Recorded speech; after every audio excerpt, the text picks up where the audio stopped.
Selama ini kita mengetahui bentuk wajah Yesus sebagai pria berkulit putih, hidung mancung, bermata sayu, rambut gondrong berwarna emas dari lukisan-lukisan yang tersebar di gereja.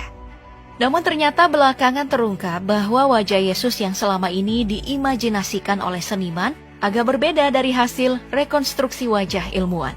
Jadi pada tahun 2015, Richard Neff, seniman ahli medis lulusan University of Manchester, memimpin penelitian untuk menemukan potret baru Yesus menggunakan ilmu antropologi forensik. Metode ini juga yang selama ini dilakukan untuk melacak penjahat untuk menemukan penampakan wajah aslinya bersama polisi. Richard Neff dan timnya membangun gambaran 3 dimensi, rekonstruksi wajah Yesus dengan menggunakan computerized tomography untuk membuat irisan sinar X dari sebuah tengkorak. Tujuannya untuk mengumpulkan data yang kompleks tentang struktur wajah, otot, dan kulit, dan hasilnya sangat berbeda dengan apa yang tersebar secara populer. Para ahli justru meyakini bahwa Yesus Kristus memiliki mata yang gelap, bertubuh pendek seperti kebanyakan orang saat itu, dan berjanggut tebal seperti orang Yahudi pada umumnya. Next, ada fakta baru bahwa ternyata Yesus tidak pernah disalib. Hal ini baru terungkap setelah ditemukan naskah Injil Barnabas berusia 1.500 tahun yang berhasil diterjemahkan pada tahun 2012 lalu. Menteri Kebudayaan dan Pariwisata Turki, Ertuğrul Günay, mengatakan Injil Barnabas ini berisi cerita yang sangat berbeda dari iman Kristen secara umum. Bahkan Yesus dalam kitab berbahasa Aramaik ini dikatakan hanyalah manusia biasa. Dalam salah satu ayatnya tertulis, "Aku seperti manusia lain, dilahirkan dari seorang wanita, dan bakal menghadapi pengadilan Tuhan."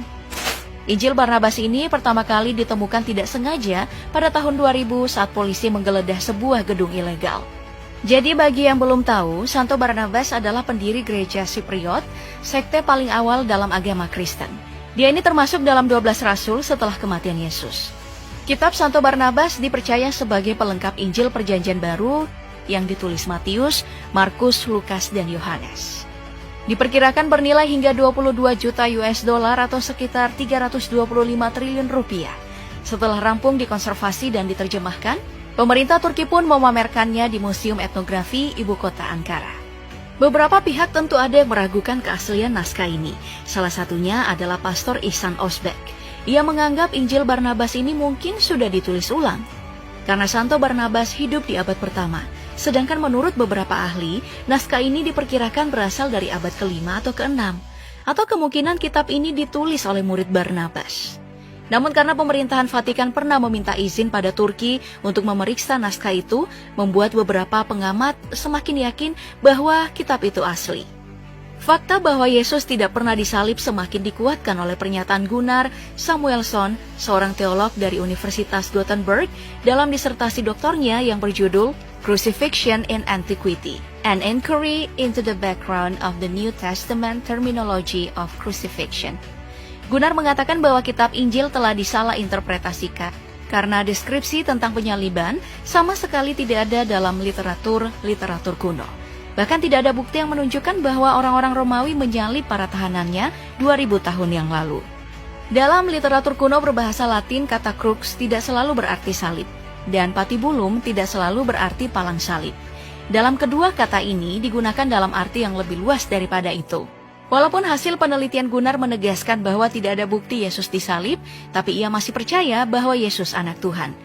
Hanya saja ia meminta agar penganut Kristen memperbaiki pemahamannya tentang Bible. Kembali ke penemuan naskah Injil Barnabas yang bersampul kulit hewan dan ditulis dengan tinta emas ini. Ternyata dalam kitab ini juga ada disebutkan bahwa ajaran asli Yesus serta prediksi kedatangan penerus kenabian setelah Yesus, yaitu Nabi Muhammad SAW. Seperti yang tertuang dalam bab 97 di kitab Barnabas ini.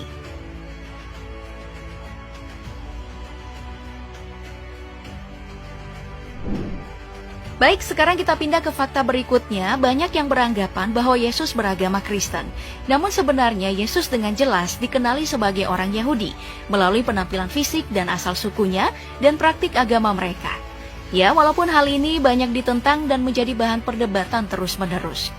Tapi ayat pertama dari Perjanjian Baru dengan jelas menyatakan bahwa Yesus adalah orang Yahudi. Inilah silsilah Yesus Kristus anak Daud, anak Abraham. Matius 1 ayat 1. Bukti lain ini dari kutipan di Ibrani 7 ayat 14, sebab telah diketahui semua orang bahwa Tuhan kita berasal dari suku Yehuda.